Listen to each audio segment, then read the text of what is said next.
63 అంగుళాల మెలితిరిగిన కొమ్ములతో గంభీరంగా కనబడుతున్న ఈ జంతువు పేరు మార్కోర్. ఇది ప్రపంచంలోని అతిపెద్ద మేక.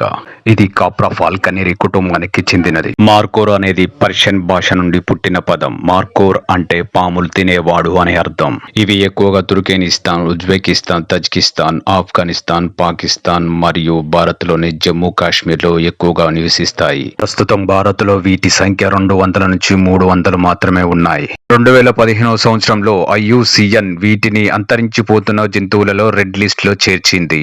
2 మగ మార్కోస్ కొట్టుకునేటప్పుడు వచ్చే శబ్దం కొండ చర్యలు విరిగి పడేటప్పుడు ఎలా ఉంటుందో అంత భీకరమైన సౌండ్ వినబడుతుంది. ఇవి హిమాలయ రాళ్ల పర్వతాల మీద ఎటువంటి భయం లేకుండా రాక్షస జీవుల్లాగా జీవిస్తాయి. వీటి బరువు 32 నుండి 110 కిలోల వరకు ఉంటుంది. ఇవి గుంపులుగా జీవించే సంఘజీవులు. ఈ మార్కోర్ అనేది ఒక దేశపు జాతీయ జంతువు. ఆ దేశం ఏదో చెప్పగలరా?